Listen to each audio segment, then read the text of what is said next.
Good morning, good afternoon, good evening, ladies and gentlemen. Wherever you are in the world today, I hope that you are doing great. Hope that all is pleasant for you. And most importantly, my friends, I hope that you are in good health.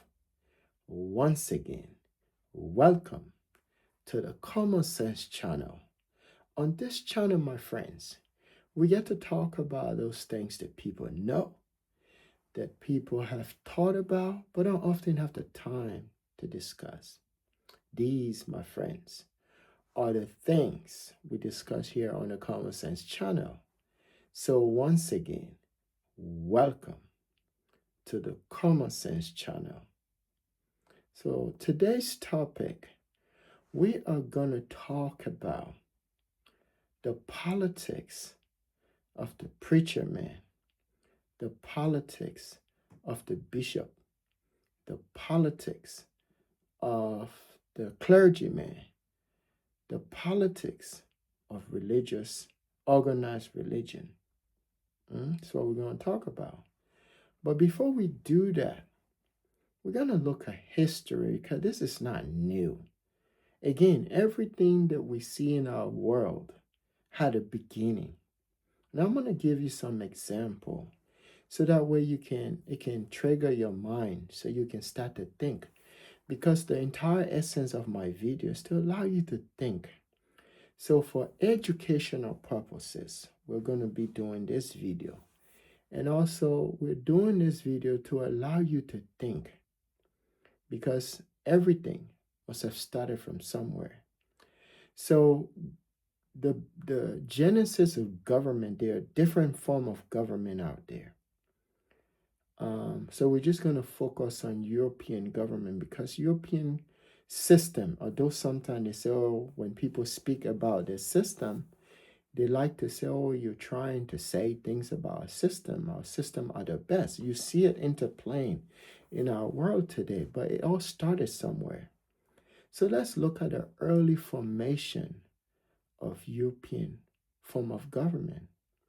So it's all started from feudalism, so that would be the king and it's a kingship, and then the tribe and the kingship.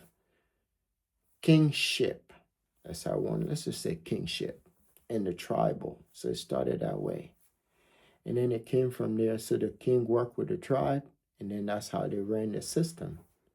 So the king would have the tribe fight his or her wars, and then they'll get land in return. And then I went from that to feudalism. Feudalism is basically where it's more like the tribe working together, but they're working with clergy, some religious people.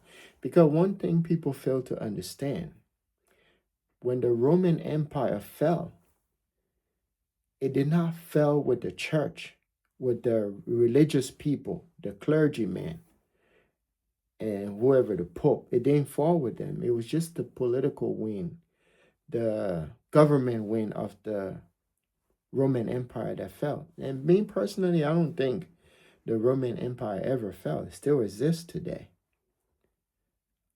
except it's in the form of the papacy. So in the feudalist system, it was just that, and then it moved from that, and then it came to the church. Now, the church was the one, which would be the clergymen, maybe the nobles. The nobles were also clergy. These were monks. These were people who were in higher power in the society as far as morality is concerned. So there will be religious people, and they were the ones that were responsible for laws, ethics, morality, the crowning of a king, the crowning of a nobles. Basically, they were the ones responsible for morality and for installing leadership. and basically most of the leadership were based on men who were at a higher standing in society. So there was corruption too. And these nobles, the Pope, at some point in history, the Pope was everything. He was the government on earth, and he was the representation of God on earth. Some people say he still is today, but that was the status the church played. So let's say the church, and we saw that when the first group of Puritans sailed to America on the pilgrims. They call them the pilgrims. And these people, I think Otto Miller, if you're someone that likes to read, you love history, I don't know how historically accurate the story is, but Otto Miller kind of talk about this in this book titled The Crucible. And this was about witches in Salem, Massachusetts, and some of the mistakes they made in classifying those women. I think one of the main characters in there was Tutuba, and then it had Abigail, and then John Proctor, and all the rest of them. So yeah, so that kind of show you where the mindset of America was in the early days of the settlers when they came here. How they, like the Jamestown settlement, they have various, the Plymouth Rock, and all these places that were settled. These were all settlement based on religious theology, more like a theocracy, a theocracy. Even though sometimes in modern days, they like to look at other culture and say they're practicing theocracy, but it all started that way. The rule of God and his teachings on earth. You hear some people today saying America was founded on the Judeo-Christian values. Those two can never be mixed, But yeah, they say that it was founded. They only say that to people who don't understand, like people who don't read, people who are not inclined to understand how America was founded. But Judeo was never part of it. It was just based on people who were running away from Europe based on the Inquisition. I want to say that the Inquisition was the key reasons. And not only people who were running away from Europe to America, there are people who ran from Europe to South America too. There are people who ran from Europe to Africa, across the globe, due to the intense pressure and due to the intensity of some of the brutality that was taking place in Europe, mainly religious persecution of people who didn't agree with some of the values and some of the teachings that were coming from the church, and how impactful it was towards their lives. And they were running away from that. So they went all over the world. They were, it's terrible. I don't want to go too deep into that because that's not the essence of my video. But I just wanted to point to you a historical background of how Europeans, because they brought what we know today as modern government. Doesn't mean that other cultures, other tribes, other society, other civilizations out there, they have a form of government, a form of authority in the society. You can call it government, but other cultures, other society has something that we're responsible to bring about law and order in the society. But yeah, the Europeans, they went through stages to where they are today. So government, in and of itself, even when the founding father looked at these things, they knew that it was may be difficult. I mean, sometimes they said that it's in the written document of this country called the Constitution that there is something called the separation of church and state, but it doesn't exist. It's an illusion. You understand?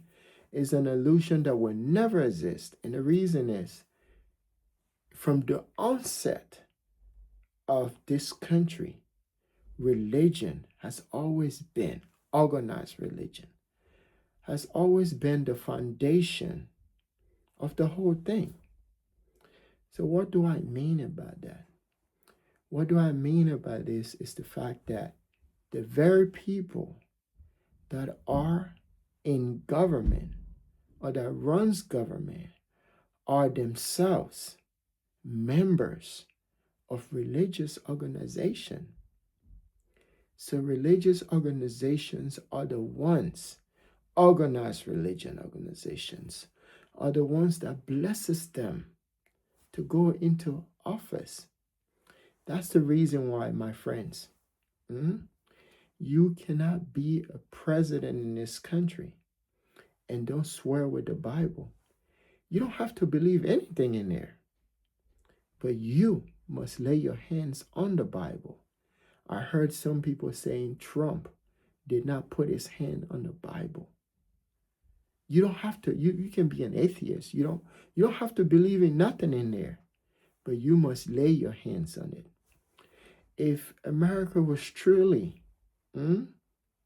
as they want you to believe, the illusion, had practiced or was practicing separation of church and state, then why do you have to lay your hand on the Bible, to take the oath of office? So you see, but a lot of people don't understand these things. So every time there's inauguration, they'll do it as a symbolism, but it's very essential to whoever will run or govern this country. So that's the symbolism. It's very symbolic. What is showing to you that the church, a church is just a building, has no religious connotation. So just say, I forgot the meaning of a church, but let's say it's a place people congregate, but it's very, very powerful in the situation that I'm talking about. But what that does is when you see that symbolic gesture on the inauguration day, what is showing to you is that the church is putting the blessing on whoever. It's not God. It's not God. That the church is transitioning its power and authority, wink, wink, to whoever will become that president. I think that was what was running through Mr. Trump's head. He was saying, like, you're not handing this stuff to me. Yeah, because I do believe that men must run the affairs of man on earth. I don't know if there is a historical reference on how George Washington was inaugurated. I don't know, maybe he laid hands on the Bible or something like that. But it's a tradition. And what that tradition is symbolic in the sense that it's showing to the country and the world that the church is handing over authority to one of its members, let's say that. And that's the reason why, after all of that, I think before that, the president of this country must be in the church. You understand? So if it were in, say, in the Muslim countries, they have their own way to do it too. If this was in a Buddhist country or a Hindu country, a nation, they have the way that they do it. So the church is always, religion, organized religion will always be part, because that was the beginning from the time the church took over the government, church, religion, church mosques, synagogues, wherever that country subscribed to. They, my friend, must have a role. It's old as you can think about it.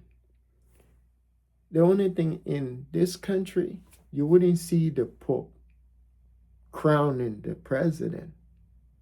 But in as much as you're not seeing it physical, but it's there. It's just not there for you to see, but it's there, my friend. But it's there in place of the Bible or the Quran or the Talmud or whatever is it that society is. It's there. Because back in the days, the church, the Pope, used to crown king. You cannot be a king without the blessings of the Pope. There must be some sort of transition to get you in. Okay, so now let's transition to today's world, even though we're still on the same subject of how the Bible is used as the symbolic gesture in transitioning from one authority to another. So no matter what you do, there's always going to be the inclusion and the full participation of organized religion in every aspect of facets of the government. You understand? So when you see a preacher on the pulpit talking about government, don't be surprised. You understand? It is easier for a preacher man to transition from the pulpit, from the church to government. Is very easy. Why is it easy? Because that is where it all begins. All that preacher man needs is the blessings of his denomination.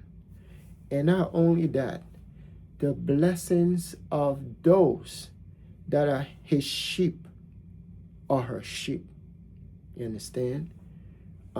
Every politician, not just preacher men, came out of religious houses, came out of some form of religious houses. Even they don't even have to believe in none of the stuff that most of them don't even believe, none of these things. But they are able to use their religious denomination in a way that is more beneficiary to them to get into office. Why is that? Because people within these places, they know these people. They trust them.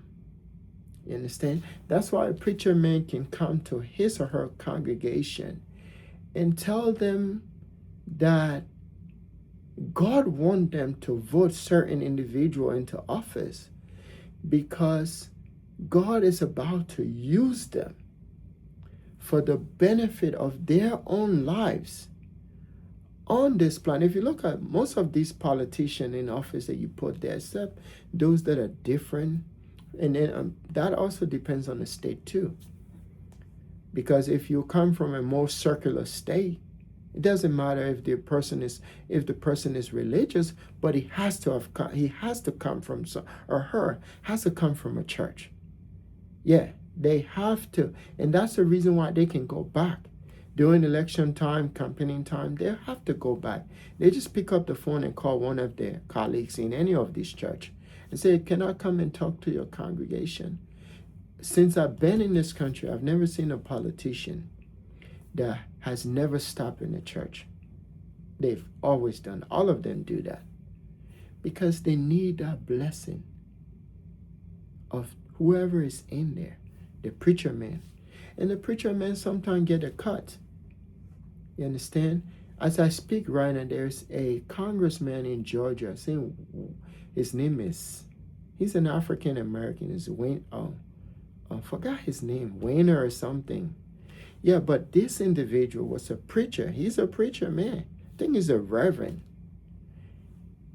He one day got up and say, and some of them they do this too. They get up and say, I had a dream God wanted me to run for office.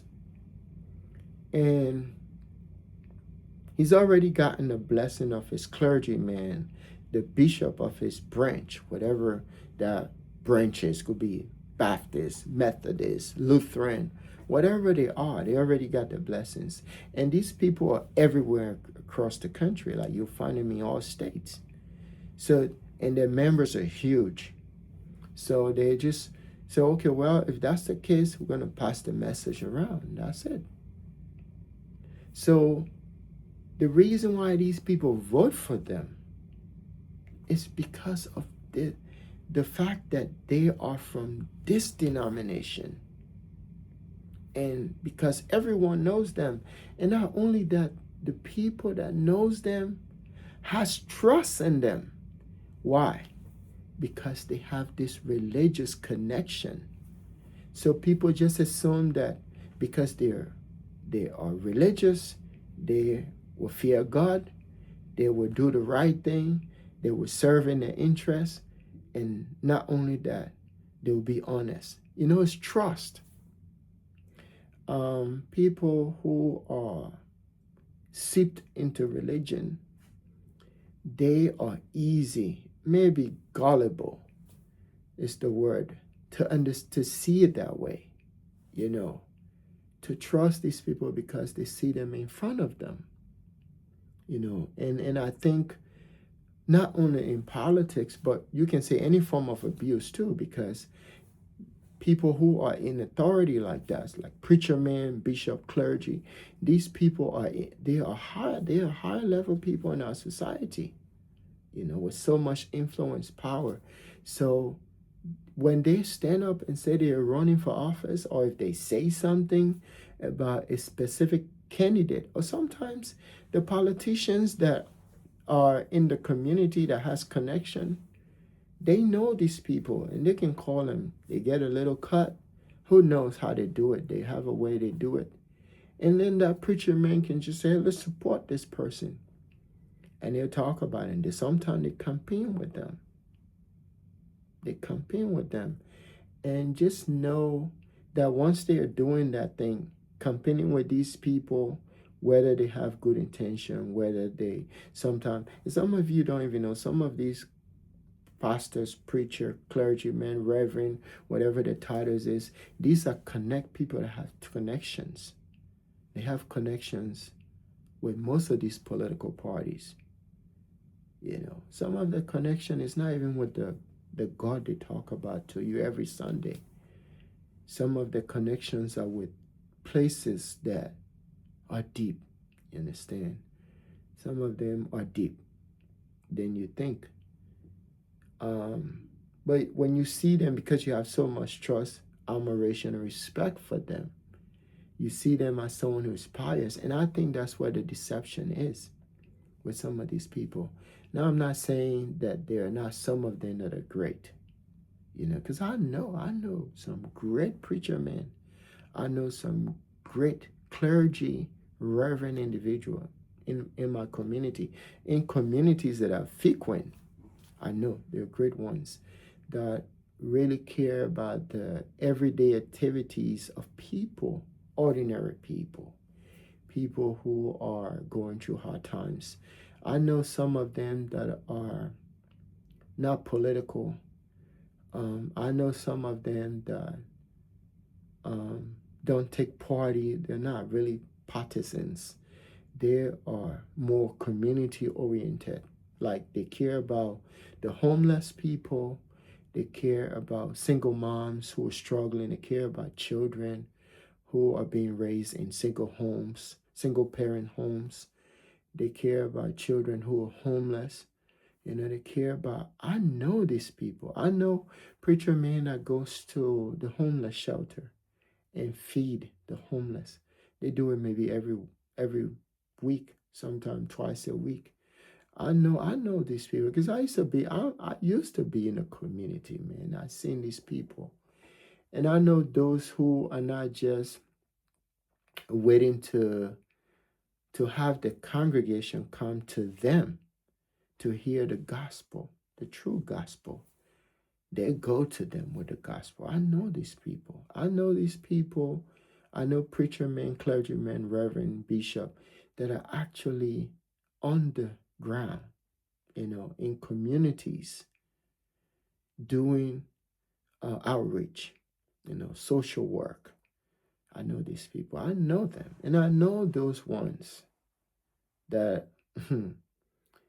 if you're a politician, you want someone to spin stuff for you, all you need to do is reach out to them.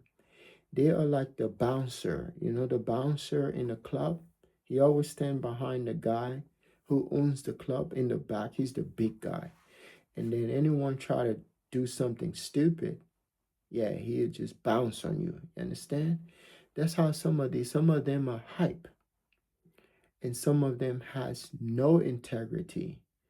Some of them are so ambitious that they are willing to throw their entire communities and their people under the bus for 30 pieces of silvers. Yeah, know these people, they're around. We know the other one. He always say, vote, vote, vote. He's a reverend. I think his name is Al Sharpton. Everybody knows him. I think he do more political stuff than he even talk about God himself. You understand? For some reason, he hasn't ever run for nothing. And I think at some point, if you are yelling from the mountaintop about the condition of people, human beings, that you say you love, you care about, why don't you run for office? You need to be hiding under that robe or your title, your reverend. So you're making this illusion bigger, bigger, bigger. But because I know personally that there's no such thing as separation of church and state. It doesn't exist. It doesn't. It's an illusion. And people who understand this can attest to what I'm saying. It's true. It's an illusion from the beginning. It's just like they try to make you feel like it doesn't exist. Every country has this thing going. Some countries, they don't even hide it. They just make it known to the people. It's in the document, their constitution, that we will function with the coexistence of religion, organized religion. Whatever you want to call it, they make it clear. And I think at some point, just don't write something down. So in this country, there's separation of church and state. It's not true. There's always going to be the coexistence or the inclusion of organized religion in power, in government. You cannot extrapolate organized religion out of government. There's always going to be, because that's how it was founded. That's how the whole thing was started.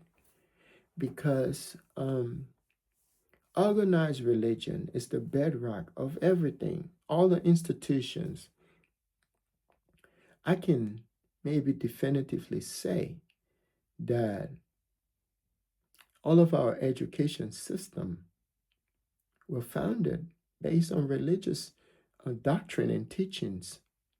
The first schools were founded that way. Government was not really equipped enough to establish schools. So most of the schools that we know today, institutions of higher learning, were started by the churches, religion, organized religion. Because if you look at the priesthood, these people were scholars. They were philosophers. They study regularly. They were trying to figure out how human things, society and everything, science, technology. If you really go deep into it, you start to see some of the technological advances. Galileo himself, all these philosophers had some biblical or some foundation in the church.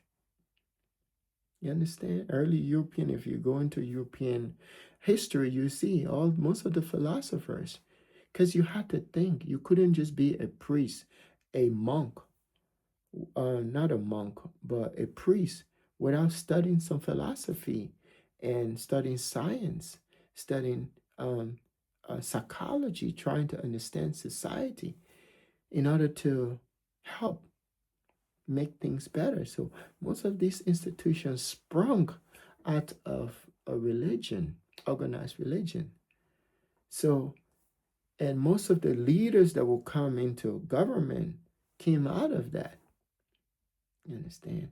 And the worst thing that I think is the main problem is that whether you're talking about Catholicism, Methodist, Baptist, Lutheran, now we have evangelicals, then you have uh, uh, uh, uh, 7 Days Advantage, the moment, all these people, all these religious denominations, right? They all have representation in government. And what is worse or wrong to me is the fact that they have their own religious belief system, doctrine, teachings, values, beliefs, and everything in between.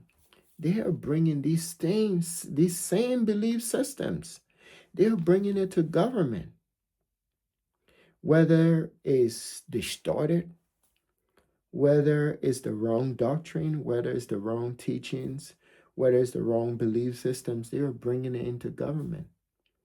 And they are using that as the benchmark or the baseline as to how they govern. You understand? Whether the person is a judge, a local magistrate, a local judge, he's basing his belief on the way he adjudicate cases, the way he sees the world, or her, the way she sees the world. And it's all based on their own religious denomination beliefs or the teachings from their religious denomination. It's not just the ones that goes to Congress, not that. Even your local, because all politics is local. Your local judges, your local magistrate, your local county clerk, your everything, all these people came out of religious houses. You understand? So it is hard for you to extrapolate organized religion out of government. These two are intertwined. And sad to say, those people who disagreed, those people who are on the fringe of religious doctrine and religious influence in society, those people are the ones that get the blunt, of some of the laws, some of the value systems, some of the things that these people are producing in our world. Some of these people, they say, some of these preacher men, some of these clergy, some of these bishop, they'll tell you they value family. The whole thing about this whole thing that I personally can't understand, that especially when you look at the Republican Party, they like to tell you they value family. Some of them are so religious that they don't even hide their values, their religious beliefs and values. They don't hide it. Even in politics, they let you know what they think. They let you know about your sexual orientation, how they think about that. They let you know how they think about your lifestyle. If they let you know, how did they let you know what their views are about the way they think about single mom, single parents, home. They let you know these things.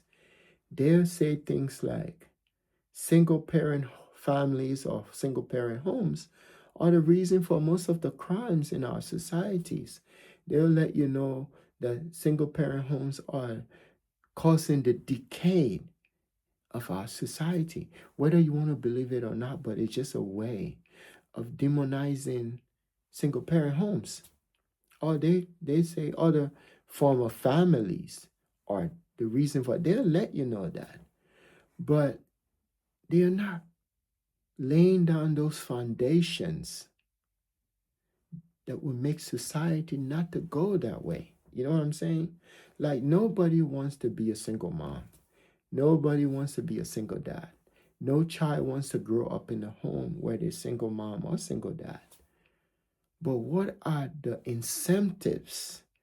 Those incentives that would keep the family together. What are those incentives that these very individuals that are demonizing these systems, these homes, these families, what are they producing for them? And some of them are highly religious people, organized religious people. Let's say that now, because all human beings are religious in just within themselves. But organized religion is different. I'd like to distinguish the two, because there's organized religion and there's religion. And that's religion is personal.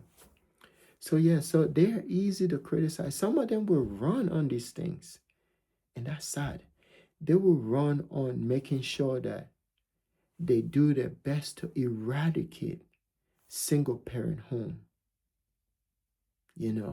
or eradicate lifestyle in the community that they deem as not suitable to their belief systems or their religious, pseudo-religious belief system. And then people who agree with them will support them. Sometimes I hear them saying that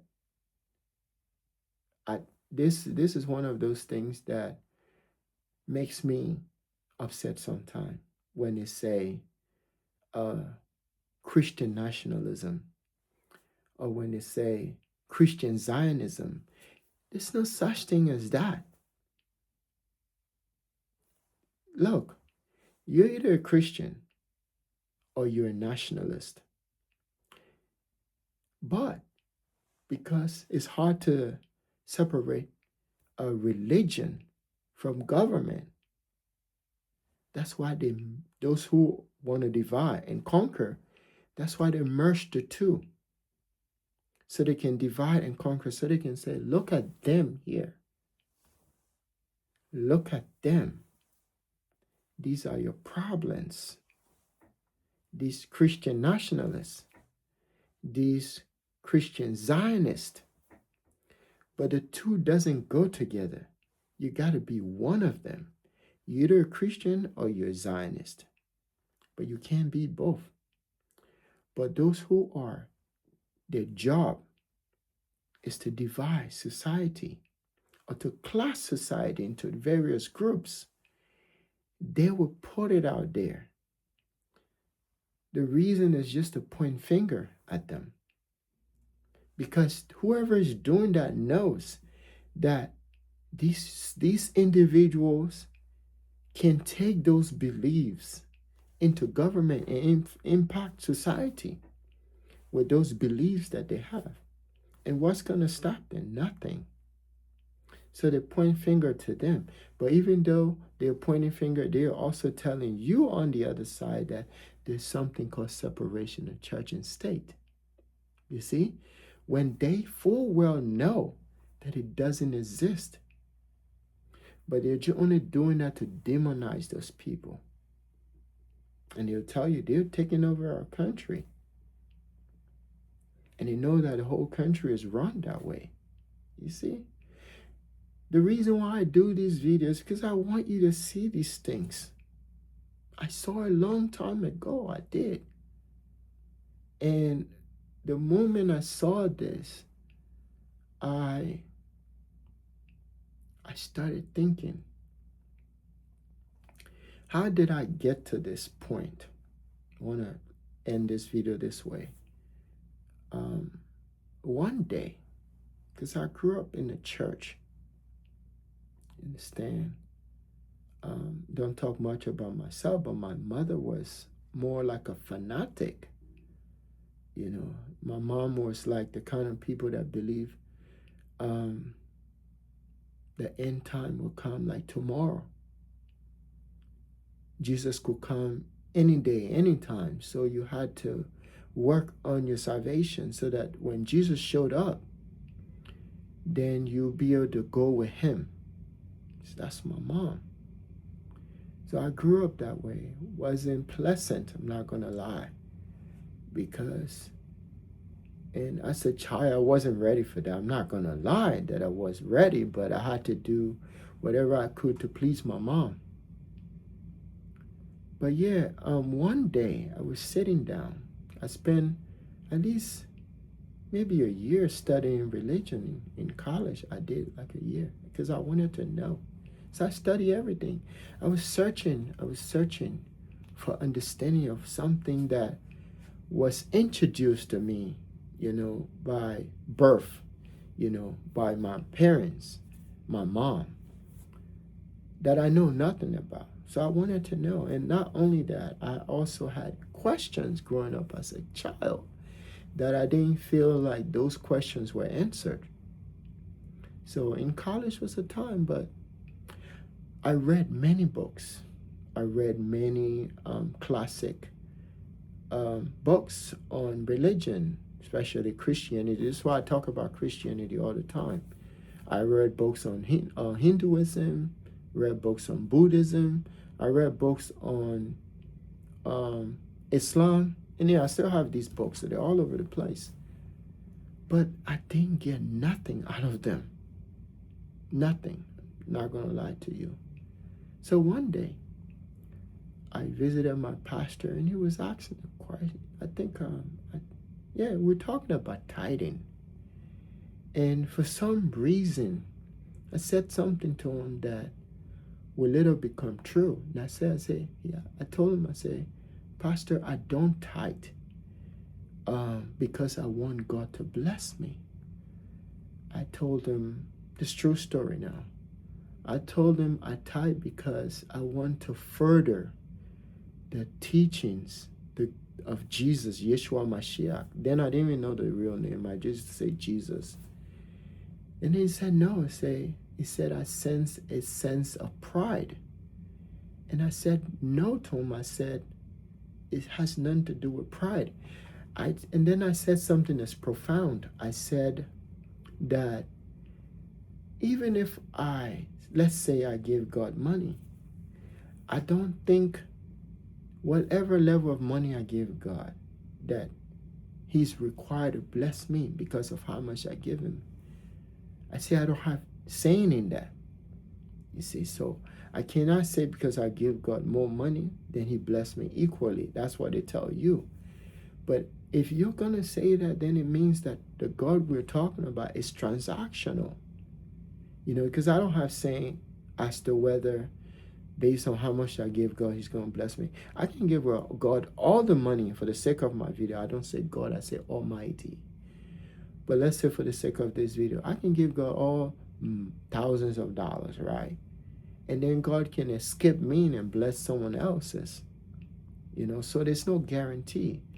But if you were saying that, I mean, you're saying that God is transactional. That when you give him money, then he give you back material things. You see, but I don't see it that way. So anyway, then he asked me, when was the last time you read the Bible? And I couldn't lie, because I don't like to lie. And I don't see a reason why I should lie anyway. Because at the end of the day, I'm going to be stuck with the fact that I lied. So I just didn't say anything. But I remember one day sitting down. You understand? This is true. And for some reason, I said, let me grab the Bible and look at it. True, I never told this story to no one. And I remember looking in the book. I don't remember the chapter. I think it was somewhere in Matthew. I think Matthew chapter 6, 20-something. 24 or something. It was talking about, Jesus was talking to his disciples. And he was talking about the end time. And then all of a sudden, I saw this light. It just came out of the book. And it hit me in the face. And it said, bam. And it hit me in the face. I'm like, what is this?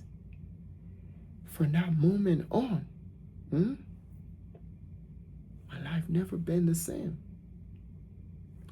I used to be the person that would think about my own personal immortality. Some nights I would get up and then all I think about, where am I going to spend my life when I die? I used to think about that stuff all the time. But after that moment, that day, my life has never been the same. I in fact, I stayed away from church for like a year. And after that 1 year, I was reading, I was learning, I was teaching myself. I remember going on social media and I remember stumbling upon Gino Genius teachings. And I think Gino Genius was talking about true church, true religion. And then I listened to him for some time, and then for some reason, right? I just felt some arrogance, like in the whole process, how he was talking down to people, and I said, no, this can't be right.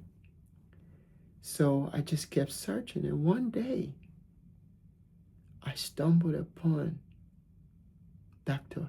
Ray Hagin. And that was the beginning of my transformation.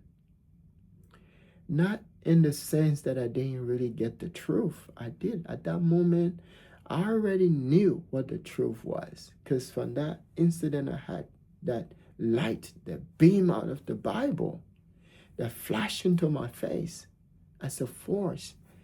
I already knew something transformational was happening inside. Understand? But what Dr. Ray Hagin did was to solidify, to affirm the transformation that was happening inside as far as my belief system was, where my belief system was heading. The truth was what I was looking for. And with the help of the ancestors, I started discovering more people along the line. So when I come on my channel, that's my journey, right? I don't think I want to hesitate when I talk about religion and government, but that's what I want to talk about because I don't think I'm going to be distracted at this point because I know I watch all of the distractions happening in the world. I can see it. You know, Yeshua Mashiach must have seen the same distraction, and he said to himself, I'm going to be right here. Now leave the world right there.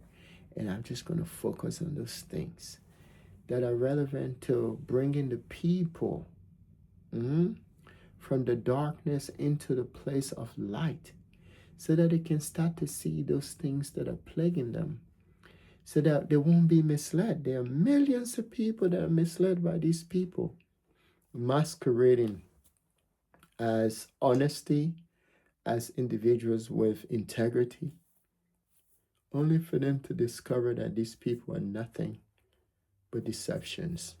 I mean, preacher man, clergyman, bishop, pastors, reverend, these are all titles. People who understands the teachings and principles of Yeshua Mashiach, aka Jesus of Christ, would know that Jesus himself never assigned title to himself. Neither did he do that to any of his disciples. So me personally, I believe that Yeshua Mashiach, aka Jesus Christ, did exist, but he was a teacher of the truth. He was a teacher that taught the people spirituality, not religion. He taught the people to look within themselves, to find the God within themselves. And that's what I pray and hope that each of you can experience the true meaning of spirituality once you encounter the true Yeshua HaMashiach. then you start to understand who you are. You discover yourself. But you have to seek. Knowledge will never come to you when you don't seek it. And these people who are out there to program and deceive and destroy you, they are doing their best so you don't get true knowledge and true understanding. By the way, not all knowledge is good for you. You understand? But when you discover yourself, then you start to find true knowledge. And true knowledge will enable you, it will embolden you. When I come to do some of these videos, I don't write nothing.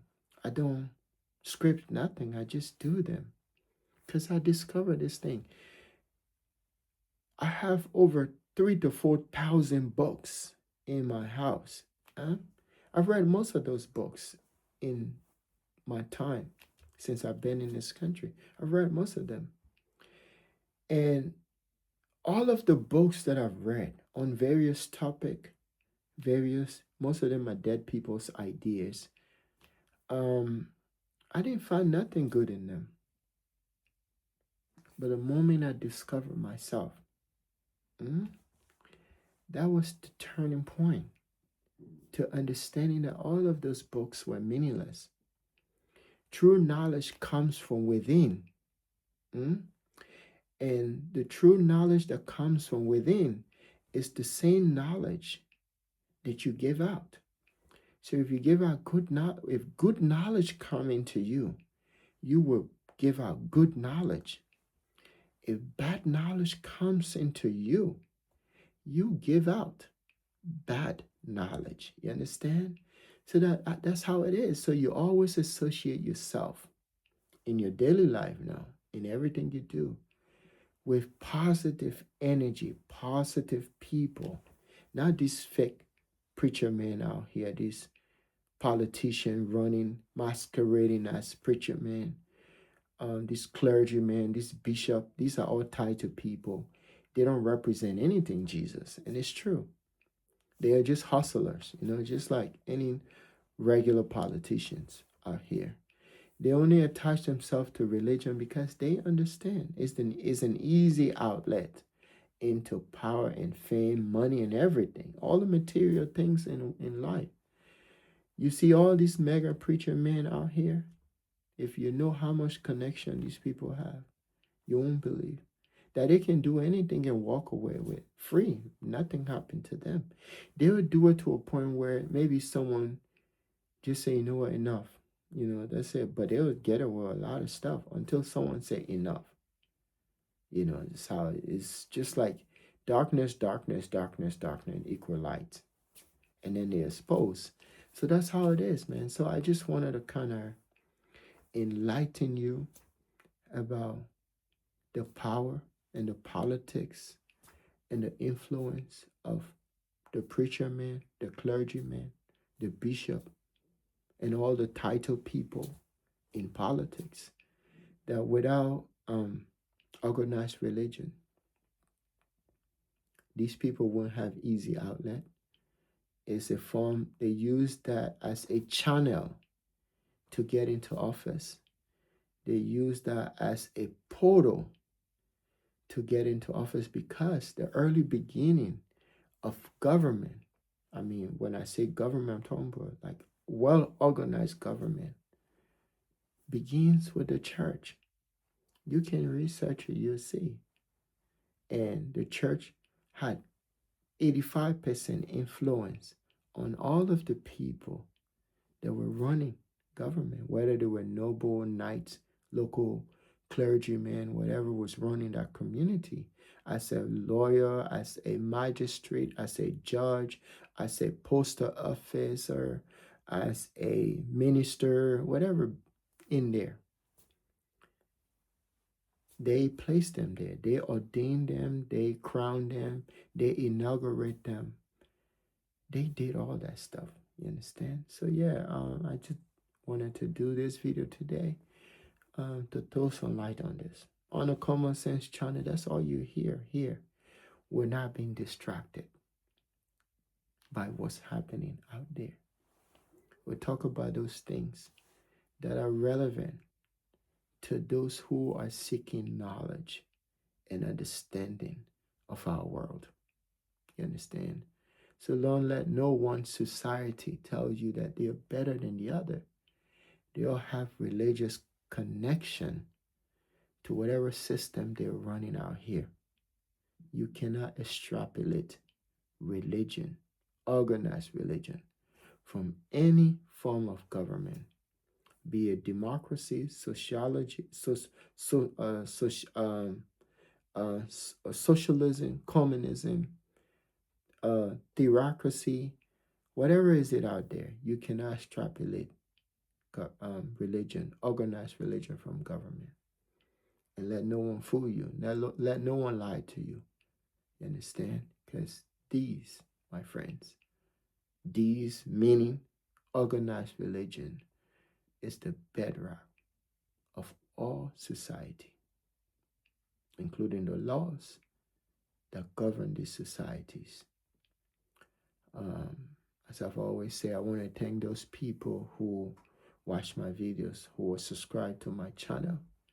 I hope that you are doing great. I hope that you and your family are in good health.